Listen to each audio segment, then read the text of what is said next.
Okay. Okay. So hello. Hello. To start off, would you like to say your name and where you are? Yeah, Maria Kirchner, and I am located on the East Coast, New Jersey. Hmm, okay. So the first question, as I'm sure you know, is who are you? Who are you as a person? Who are you as a human being? I mean, what are your passions, your values, your interests in life? Whatever you'd Yeah. like to say. Okay, I have my roots in Europe. I grew up in Germany, and I consider this still much more my home than America, even though I have been living here for quite a few years.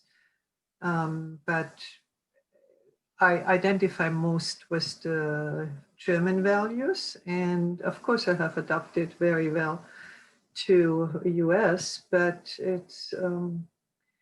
that is a big part of my identity, my German roots, and traditions. So that's I keep them alive. Um, what else? So yeah, sometimes I feel like not fitting in completely in this country. And I have worked on this many times in therapy. So, and I'm still struggling, even though clearly I am also a citizen now. Yeah, my children always told me, "You're an alien." That was when I had a green card. And I thought, yeah, they're right. I'm an alien. Now I have my, no, it's the real technical name. You are an alien. It says on the green card. So. Wow, a green alien.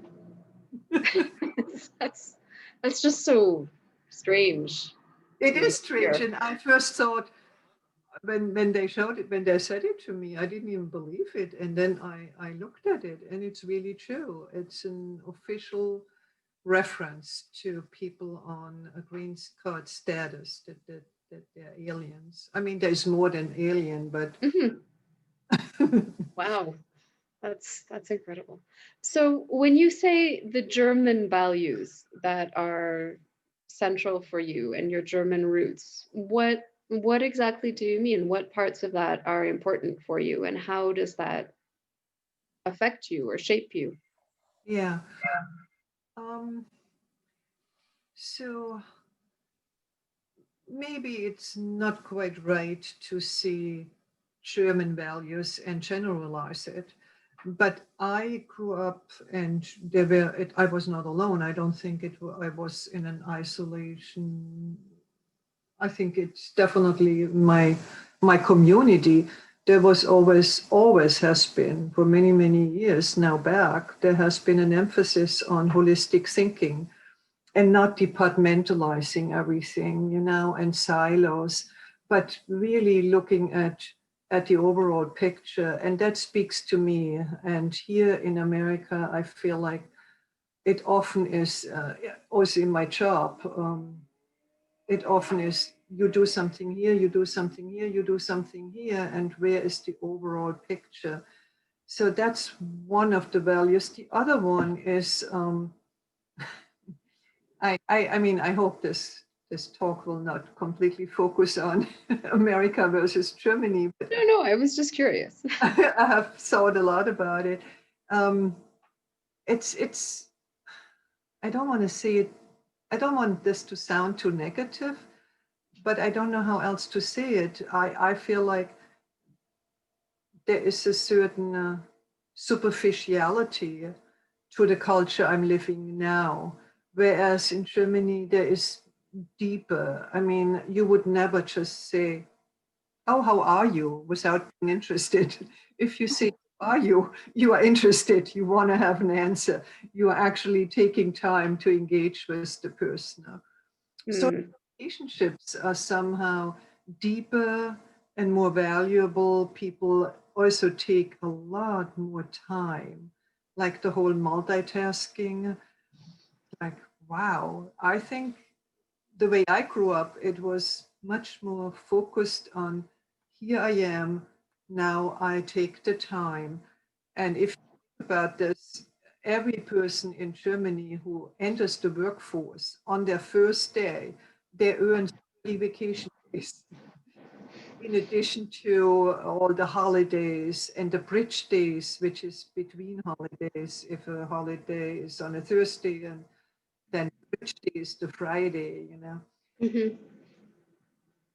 That shows you also a different value of what is appreciated about the person, that in order for us to function well, we we have to take care of ourselves and each other and not just do work, work, work, work. Mm.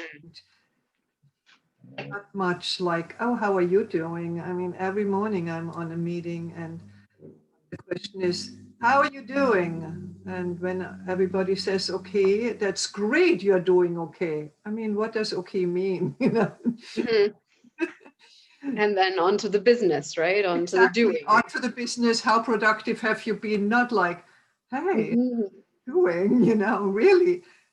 What is okay? Tell me a little bit about it. I mean, what? It takes 5 minutes to check in with somebody versus great, wonderful to hear that you are okay. It Mhm. might be a little extreme, but that's what I mean, you know. Yeah, and I don't think that's even Germany, America, or Germany, United States. I think it's very much Germany or other times and modern capitalist Yes. doing culture, which is international. It's a plague, Yeah. another plague. Yeah. Yeah. Mhm. I think I agree. I mean, there was much more value on the on the human being, on the person, on the community, and it's shifting now more into productivity, and that doesn't speak to me, and it's not the community I'm looking for or I'm embedded in. Mhm. Other than that, I have to be in like my work environment. Mhm. Okay. Yeah. So, is there anything else you would say about yourself? Checking in with you as a Yeah. person. I mean, your passions, things about you. Yeah. I I also really want to mention that I am working for the state of New Jersey, and that is my full-time main job. And I do have my private practice on the side. And I also actually over the years I accomplished to bring more and more humanistic existential or even Gestalt components into my work, which is quite something. I mean, there was no room many years ago, but now I give official presentations on Gestalt therapy. I have the psychology internship, the pre-doctoral under me, and I supervision. I go in this direction, so that's a good thing. And about me personally, passion. I like connecting to other people, relating to other people on a deeper level. I'm an avid yogi, have been for 30 years, and because it's the same emphasis, the connection, you know, it's not just doing something, Mm-hmm. it is movement, but the connection and putting the focus into it. And when I move my little toe, that has an effect on everything else. So it goes with my philosophy, you know. Mm-hmm. That's another big one. Other than that, nutrition is extremely important for me. Health in general, nutrition. I'm very um, conscious of how what I put into my into my body, not just on an intellectual level or emotional level, but also on a nutritional level. So that's all very important to me. And I associate mostly with people who are not everybody, but who are alike thinkers. You know, who think Mm-hmm. alike. So those are important things for me. Hmm. Okay. So I'm also wondering what comes to mind for you as an event or as a set of circumstances from any time in your life that you would say has really influenced you or shaped you in some way?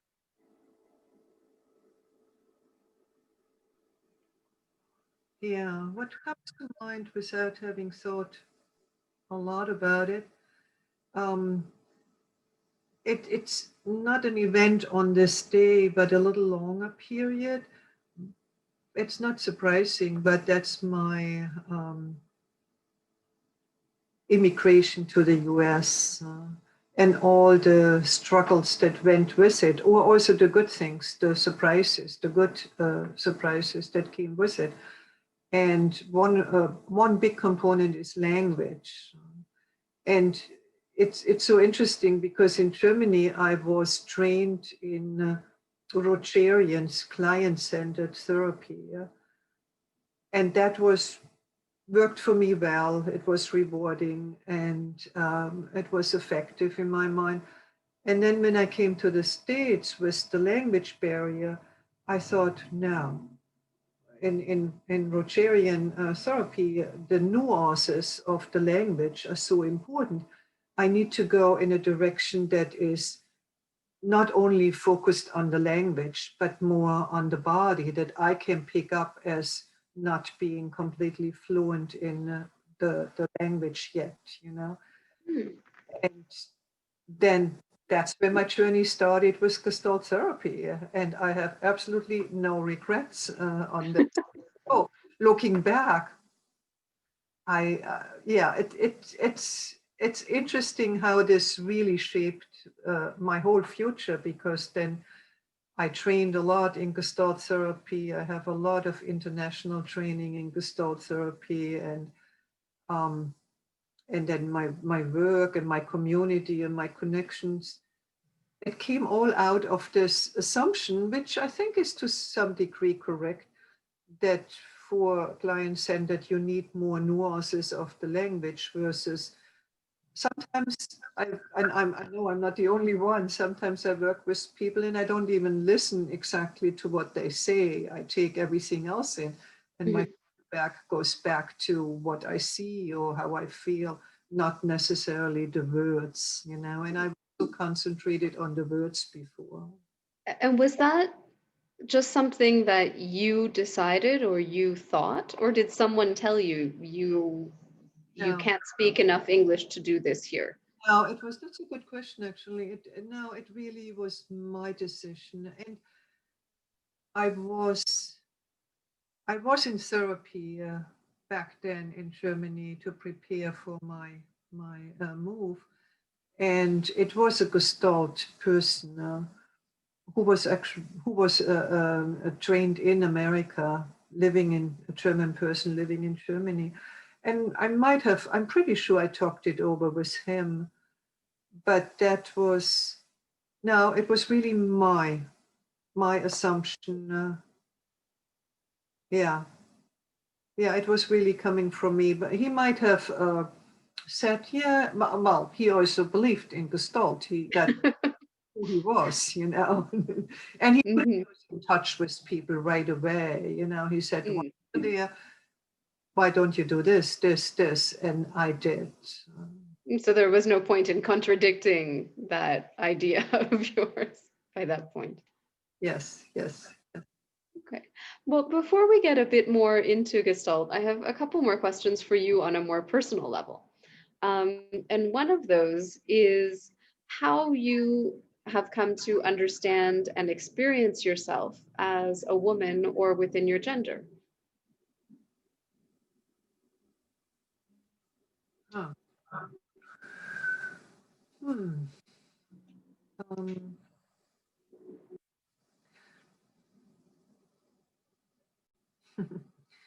yeah. I later on, but you're asking me more where did the whole thing start, right?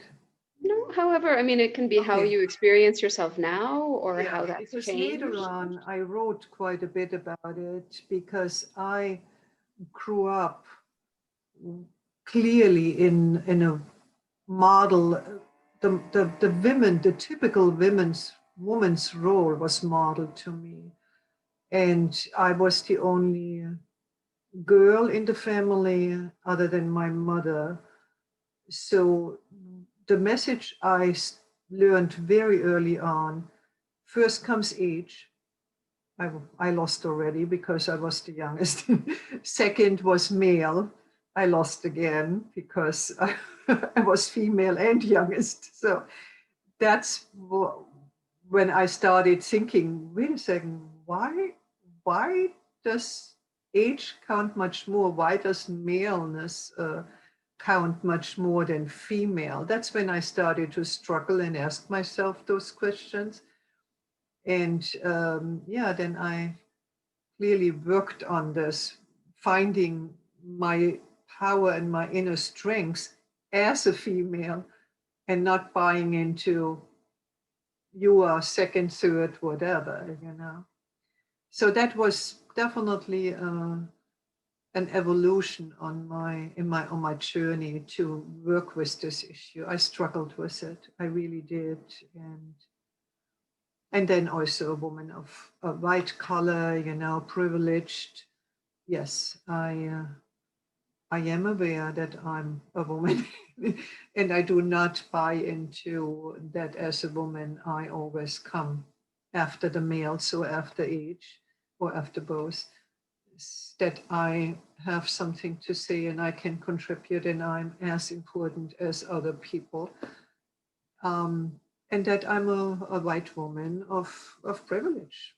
And even though from my background, I might not completely, and I'm right now, I'm even doing more with it. I might not completely understand the racial component deeply. I clearly understand it here. I have talked a lot about it. I have worked on it, but I'm missing a little bit the experience because in Germany, where I grew up, everybody was white, you know, period. There were no, I'm not saying there were no, absolutely, nobody existed black in Germany. I did not meet those people.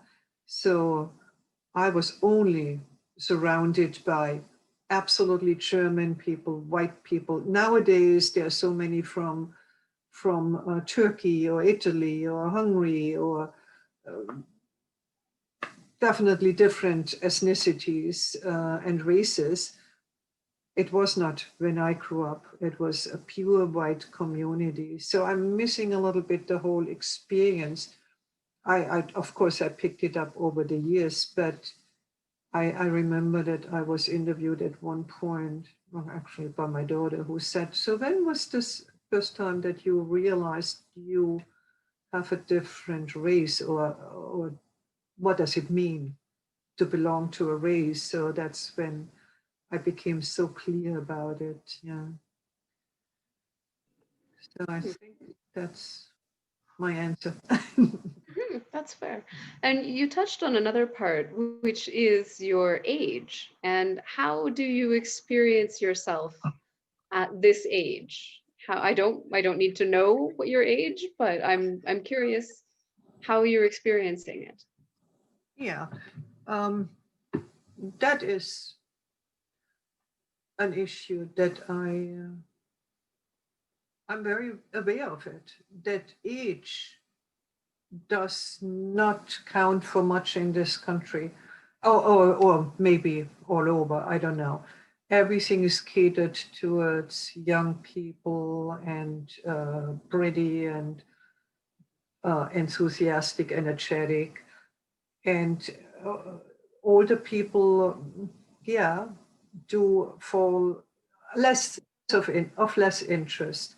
I am aware of this, and sometimes I get actually upset about it. Oh, Sometimes I'm okay. Like I run a lot of committees, and I younger people to I would almost say I groom them into the position, and they are very grateful. And I also see they have everything in front ahead of them, and I'm more towards the end. But I'm glad I can mentor them, and I think eventually I did already in some areas. I already passed on the torch, not necessarily because of age, but because I was also moved from one department into another department.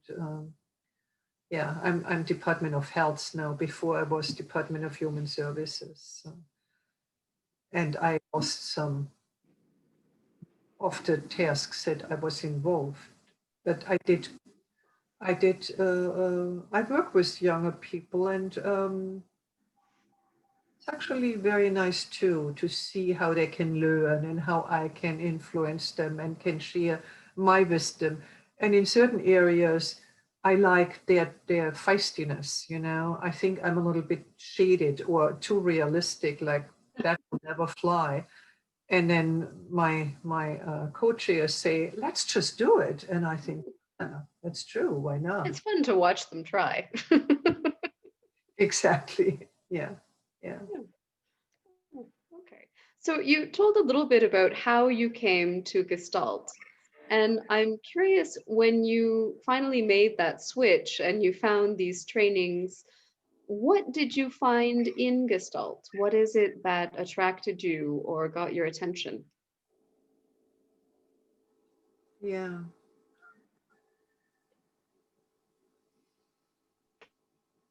Yeah, as I said already, the absolute holistic approach, humanistic existential, I mean, that's my philosophical stance. And even before I knew and read a lot of about it, that's where I felt home in those philosophies, you know, versus, yeah, I tell you what to do and I know all the answers and just do this and nothing else counts. Just to look at the whole person, what makes a person tick. That's extremely important to me. And the more I think about it now, I think whenever I was treated like this, that somebody actually saw me as a person, that became meaningful and allowed for connection. And when somebody just went into, saw me in a certain segment, that was never satisfying to me or enriching. And that clearly attracted me. Yeah.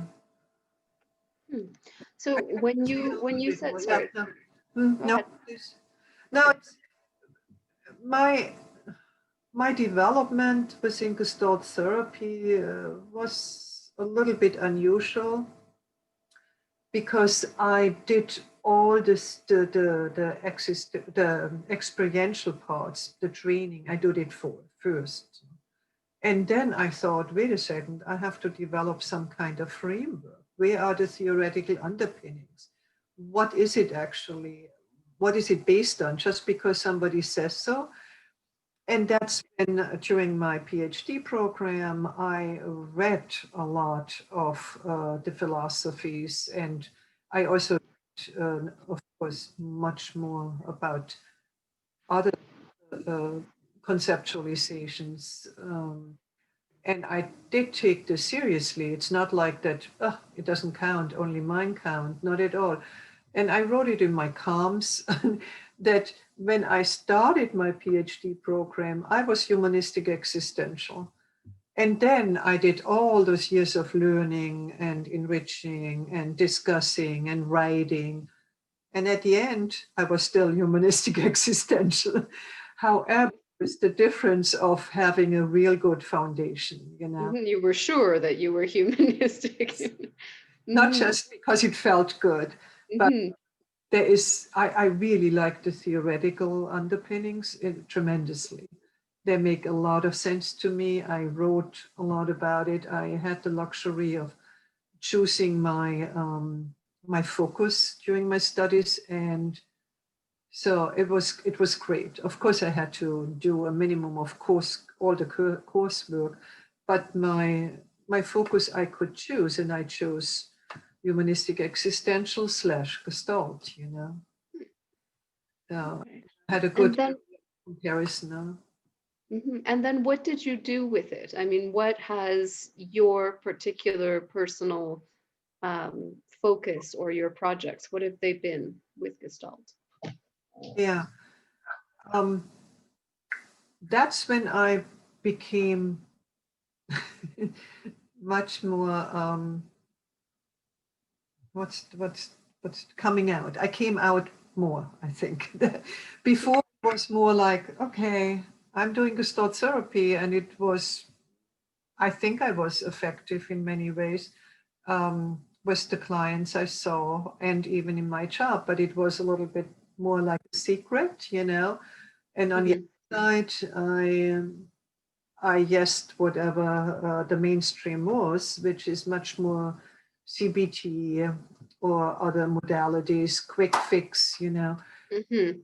Um, and then with my knowledge and knowing it's not me, it's really, there is a very big base there. I was able to come out and say, no, I see this differently. Why don't we try this, you know? Mm. Give you one example, like with trauma, I worked with people also with, that was in the hospital, with any kind of trauma history. Um, and the psychiatrist said, don't open a can of worms, don't open it, don't just pretend it's not there, basically. That's what she said. And I said, no, I think if we want to treat people more than just giving them pills, we have to address what is actually there, you know. And I not say it was easy, but that helped me to become much more outspoken, and all the way up to a point, as I told you before, that I give lectures on it, and it is, Yeah. people know, oh, that's that's Maria. Okay, maybe we ask her, and it's taken even a little bit more and more seriously, slowly, and Mm. that's good. So that was really my, not just that I had the credentials now, but also what I learned. Okay. And so, how would you say that? I mean, you said that it's changed your work sphere, your academic orientation, your social life, but how has Gestalt affected you as a person? Yeah, it's really, it's not just separate from me, not at all. And I think that's very typical of hopefully every Gestalt therapist. It's not a technique that I apply. It's me. Mhm. And people say, what techniques do you use? I say, here, that's my technique. It's me. I come to the place and I engage and I risk connecting, and that makes it exciting and also good for, not just exciting for me, but it makes it very healing, I would say. Hmm. Yeah, so that it's really who I am in on a day-to-day basis, um, in almost everything I do. It fits with my overall Gestalt view. There is not anything like different. That's does fit. And when I went for my licensure, we still had to we still had to declare our theoretical orientation, and we had to write a case, and then we had to come in and defend for 2 hours our theoretical orientation and answer any questions. And a lot of people said, don't go fancy, just the mainstream. But I said no, and I did Gestalt therapy, and I did pass immediately. So it was it was okay. Hmm. So there is Was an it? interesting story, if I can just Mhm. Yeah, sure. disperse here. I I mean, I really can talk about Gestalt therapy and theory, and because I also wrote a lot about it and spoke a lot about it. So when those two assessors, I went on and I explained the organismic self-regulation. But I also was aware that I have been going on for a little bit, and then I paused and I said, do you want to hear more about this, or do you want me to go some other direction? And the assessor said to me, oh, no, no, keep on going on the orgasmic self-regulation. So I think Yes, I think every Gestalt student's no, spell check has made that mistake as well. but he also didn't know anything about Gestalt, and he just heard organismic and made it into orgasmic. And I thought, how am I going to answer this? I don't know, you could become a sex therapist as well in the same day, you know? Yeah. Okay. So, do you feel like you're part of a Gestalt community? Does that phrase mean anything to you in particular? Yeah. Yeah, definitely. And it did change over the years. I felt very embedded in a Gestalt community during my training years. Um, and it, as I said at the beginning, it was mostly international trainings. So I felt really good embedded in an international community, but also local here. I mean, also America and even local community. I felt definitely, yes, I felt really part of a community, which was important to me, very good and important. And then something major happened in my private life, which changed also my financial means dramatically. And then I realized there is a lot of money attached to at least the whole training and so therapy and groups and marathons that Bud ran so many. There was always money attached to it, and I couldn't afford it anymore. I couldn't afford to go to conferences. I went to every conference before, no matter where they were. I just showed up, and all of a sudden, I felt really like my community is not there anymore because I cannot access it the way I used to. Maybe there would have been other ways to access it, but back then I also was in survival mode. I had to survive. I had three jobs, so I really didn't have a lot of time.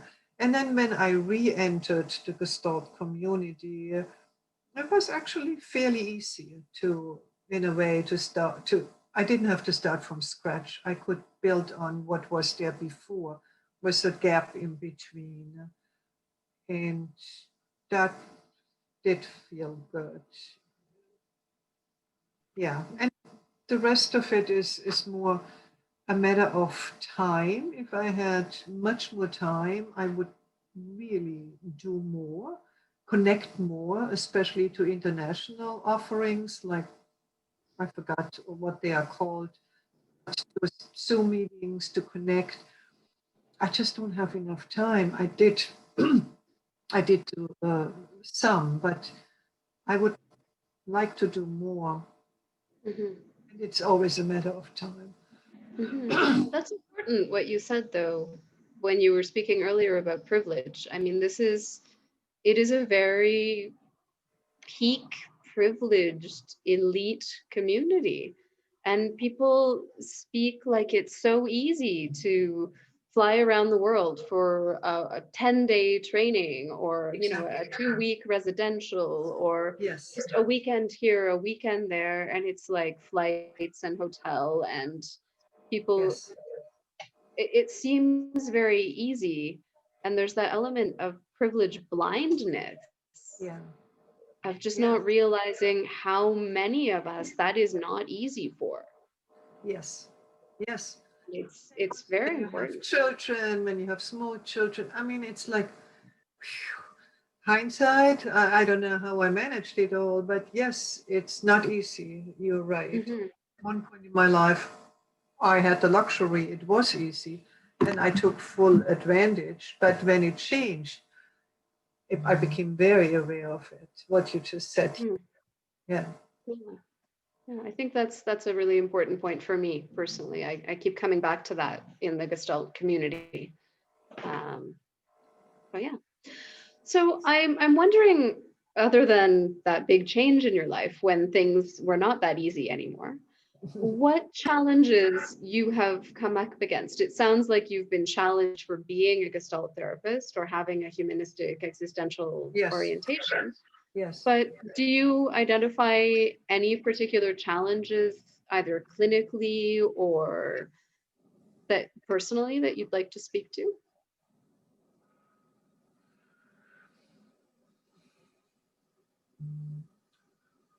Um, I'm not sure what I would call it challenge. What came to mind? I'm not sure what I would call it.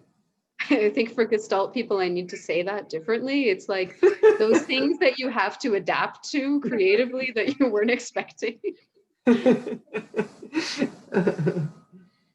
um,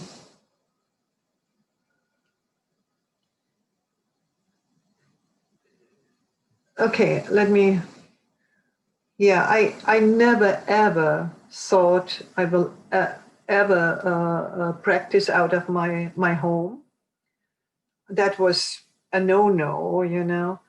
And I'm comfortably practicing out of my home. I mean, it is an extra entrance, and it's an extra. It's separate, but still, sometimes I thought, huh.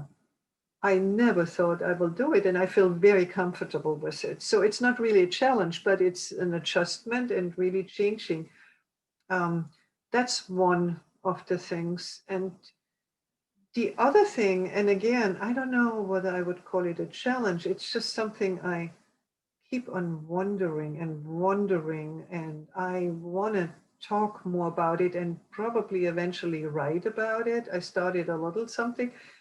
Um, it's fascinating to me that the patients, and I don't know, I would assume I'm not the only one, but the patients I attract who come to my office, or come even on a weekly basis, they usually bring in, I mean, I would say almost 80% of the time, they bring in an issue that I was sitting on for right now, you know, and I'm just fascinated by this. And it's like, it's almost eerie sometimes, you know, like, wow, really? I mean, I don't say much or whatever is appropriate, but that is, that's still a challenge for me in terms of to make sense out of this, to really try some meaning, to make sense out of it, to create some meaning. I would like to explain it somehow, but I don't know. I I, just, I oh, think we apply field theory and resonance and yes, Mhm. yes, yes. Yeah, it's strange. I inherited some clients from a colleague who went on maternity leave, and they felt so strange to me. They it was a whole set of clients that didn't feel like mine. They didn't feel like my people. It was so weird. I Uh, could feel the difference in what you just said. And I've been sitting there thinking about that. I was like, why don't these people feel like my people? It was yeah, really odd. yeah, But yeah, but you're so what absolutely about, right. It's field. I mean, yeah, mhm, maybe that's yeah, probably where I should focus on. What do you I think? don't know. But on the other side of the challenges, what would you say have been some of your highlights or some of your achievements? And I mean, this can be anything from like a favorite memory from training or teaching or work with a particular client. Just some of those moments that you really appreciate. Yeah,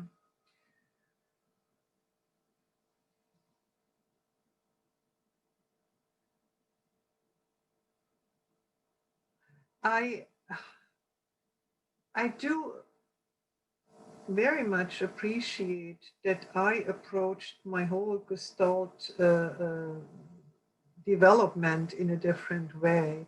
That I started with the experiential part first, and then I added the theoretical part, which was extremely important for me because also of life circumstances. I needed the connections. I wanted to have a community.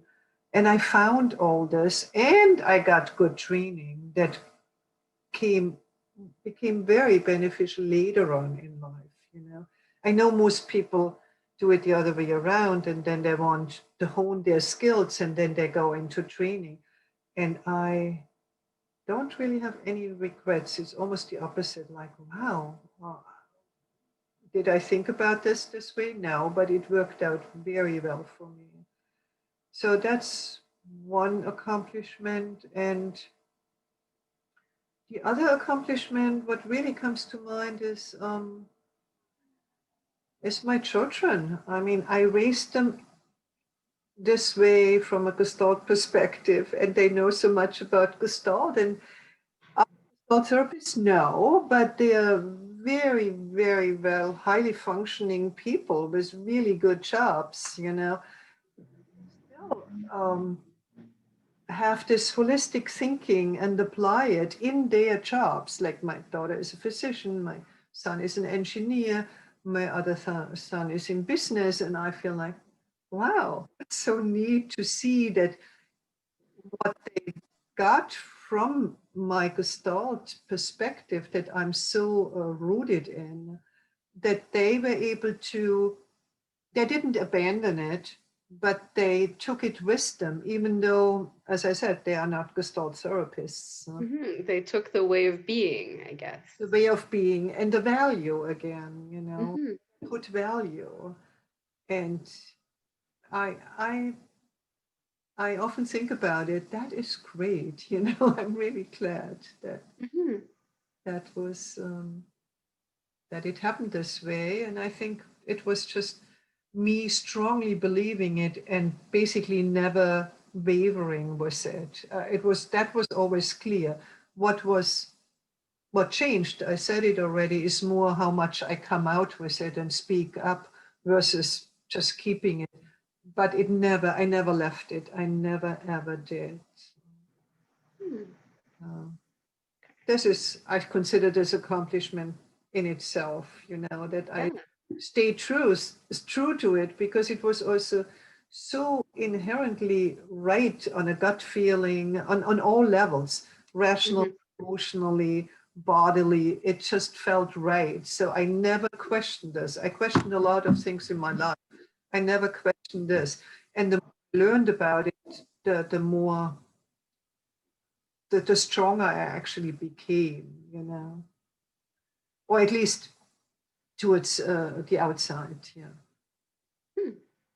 Okay. So the last real question that I have is, what is next? I mean, you've talked about writing. I know you're still working. So what is, a an upcoming project for you? And also, what do you think is next for Gestalt? Yeah. Um, I think it's easier for me to answer what is next for Gestalt, and I clearly see it going in this direction. But I really believe we as Gestalt community, we need more research, and clearly a major shift has happened. When I started, there was not much research out, and then it was uh, certain people, and they, like Greenberg, they didn't call it Gestalt anymore, even though they were really in the Gestalt community, but then they gave it fancy names, and they did the research years ago. And now more and more and more research is coming, which I really believe that's the future. At least from my perspective, when I speak up, they say, and where's the evidence? Everything is evidence based in my main job. Evidence based, has to be evidence based. And oh, I I'm so glad that more and more research has been coming out and more people recognize it. So that's great. I will not join those forces anymore in my life. I might have done it years ago. I was very interested in research too. Um, so that's how I see the future for Gestalt. And for myself, I I want to definitely continue my private practice and hopefully more and more, and do some training.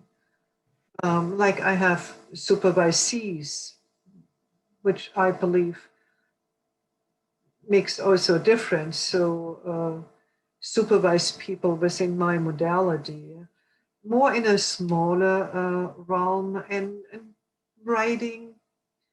Yeah, I don't know. I'm not too serious right now because of time constraints, but I might just go back to writing and do some more, more reading and writing. So yeah, that's not quite clear, but because I'm still quite busy with my two jobs. Hmm. Yeah, I don't think you maybe need something else right now. It sounds like you are very busy. Yeah. Hmm. Well, is there anything else that you would like to add? Is there anything you feel like we've missed about you or your work or your essence or No, I think a lot was covered. I really believe all the highlights were covered. Um, I did one little add-on. I did at one point join the editorial board for a New Jersey psychological a journal. And my hope was to do a little bit more with humanistic existential. And it didn't work out this way. The interest was much more, I mean, I wrote articles, but not really in Gestalt therapy. It was not asked for. There were other things asked for. And yeah, I was hopeful back then as a next step. I thought, oh, that's great. And not that I regret it. I learned a lot and I wrote a lot, just not in terms of Gestalt therapy. If something like this were available for Gestalt, I might get very enthusiastic. Yeah. Hmm. Okay, Okay. well, we know where to find you. Yes. Yeah. Okay. Well, okay. So if there's nothing else that you would like to add at this point, it's been very nice to meet you. It took us a lot of emails to do this, but And thank it's you. it's been You're very flexible. nice. No, thank Yes. you. Thank you. So is it okay if we leave it here for now? Sure. Yeah, absolutely. Yeah. That's Okay.